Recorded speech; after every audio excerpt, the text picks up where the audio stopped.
So, we grew up in a generation that was sold a beautiful lie.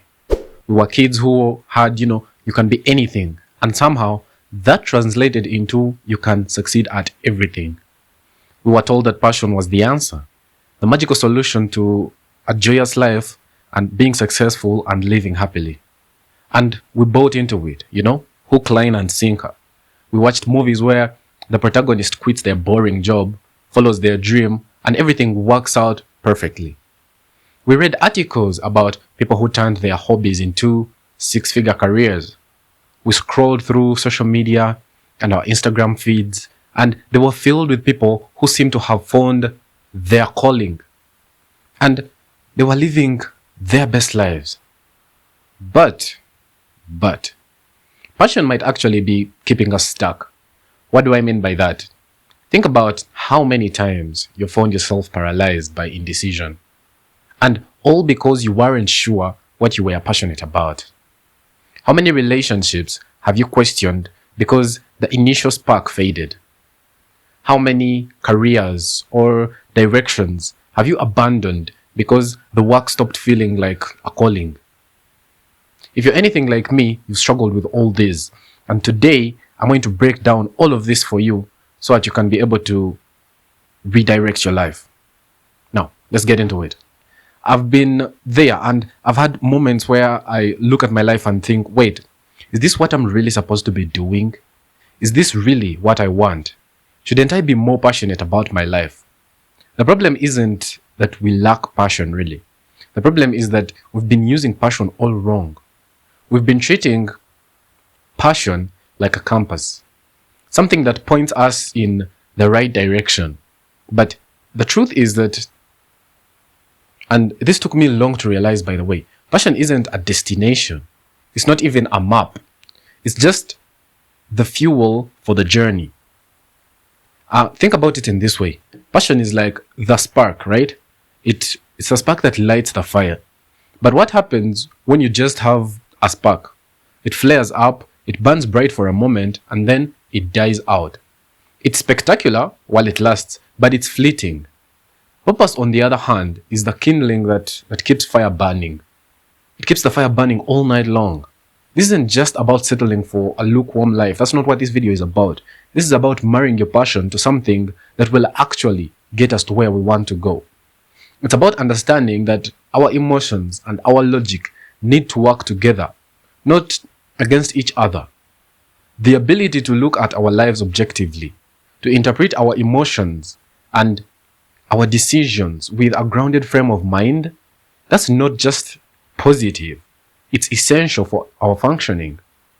See, our heads and our hearts need to be separate entities that we figure out how to merge together.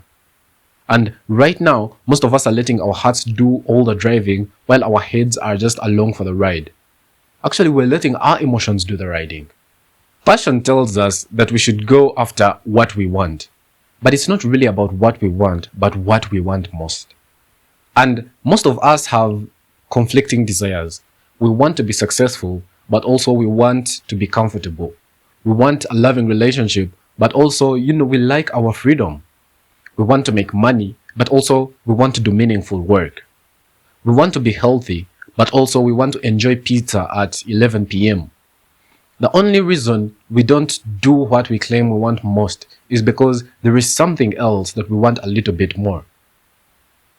I want you to ponder upon that. We want another day off, but we also want to work on our retirement fund. We want to stay in bed, but we also want to build our business. We want to avoid conflict, but also we want to be honest. We want to be comfortable, but we also want to grow. Right now, we're making choices. In this very moment, every single day we're choosing which desire is going to get to win.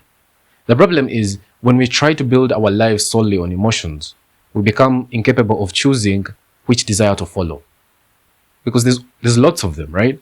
So we choose the one that elicits the most extreme high. And that's where we get into trouble. Because that extreme high, right, it's impermanent. It's like chasing a dragon that we can never quite catch. We can never really be able to live with it. And it can come at the cost of consequences that are ultimately counterproductive to what we intended to do in the first place. We chase the feeling of being in love rather than building a relationship.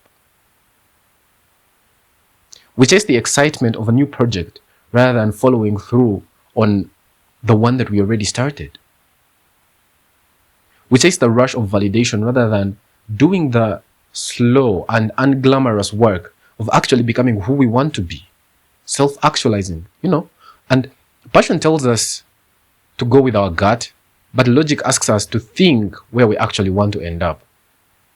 Now, let's talk about relationships for a moment, because this is where the passion trap really catches us.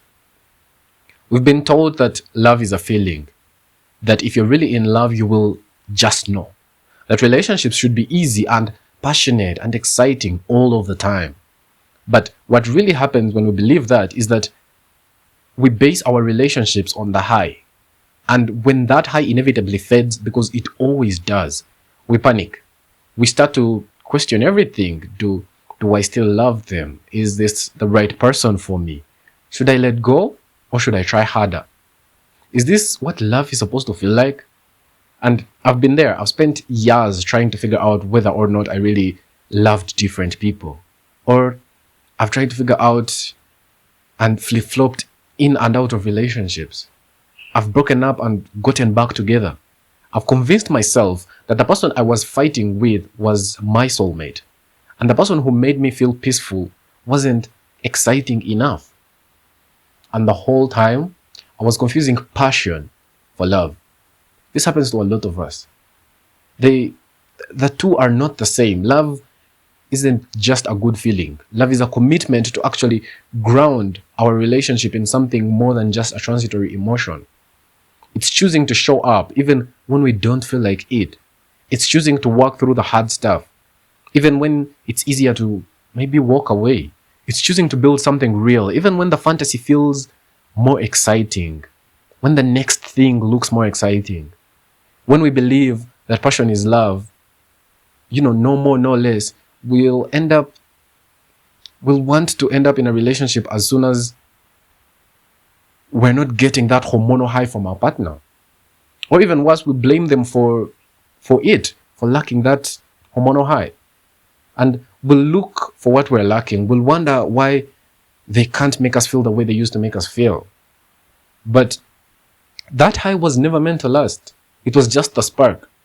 The commitment to keep that fire burning, that's where love actually lies. And I did a whole video on romantic love. Go check it out on Growthplace. So let's talk about something more uncomfortable. A lot of us want to pursue passion and find passionate relationships. We're seeking most of these relationships out of a place of lack. That's the truth.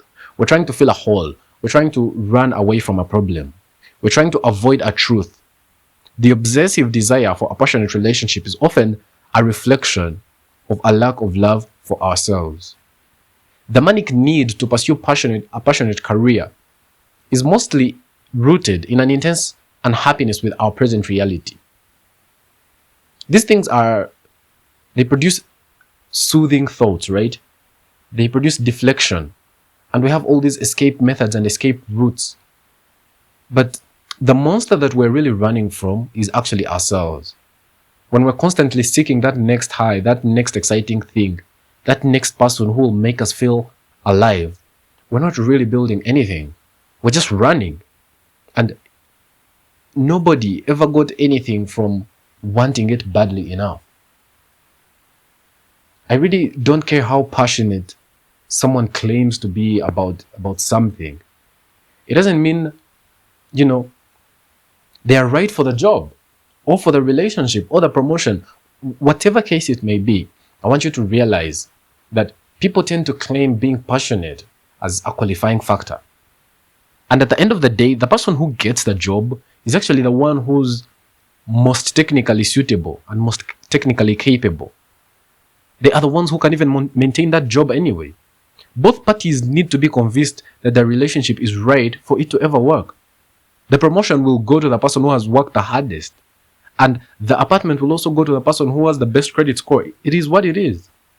We focus on how badly we want something. And we use that to compensate for the actual reasons we aren't right or qualified or even good enough. Wanting something badly doesn't make us good at it. It doesn't make us ready, and it doesn't make us deserving of it.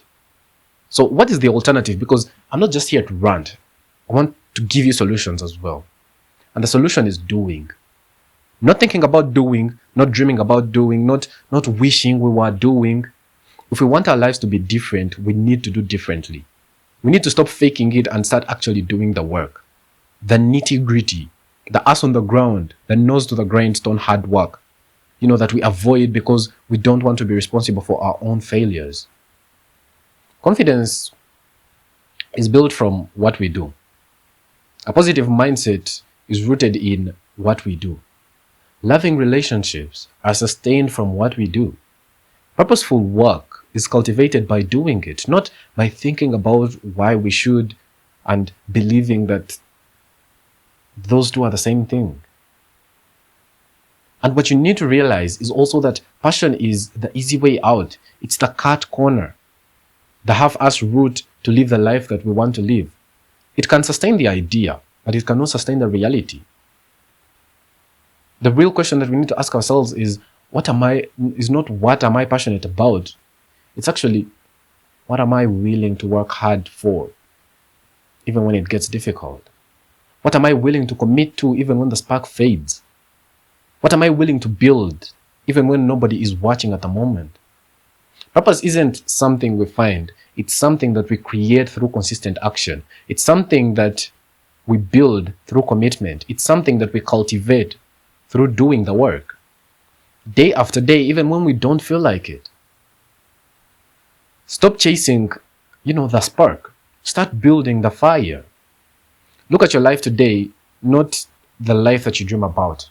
Not the life that you wish you had, not the life that you think you should want. Look at what you're actually doing, who you're actually being, what you're actually building, and ask yourself, is this the fire or just the spark? Is this sustainable or is this just a high? The answer might be a bit uncomfortable for you, but it's the only way we'll ever build lives that actually matter. We have to do the work. Let's be the fire that burns all night, not just the spark that flares up and fades away. And if you got value out of this video, please subscribe. And also check out Growthplace Premium. The link is in the description. Until next time.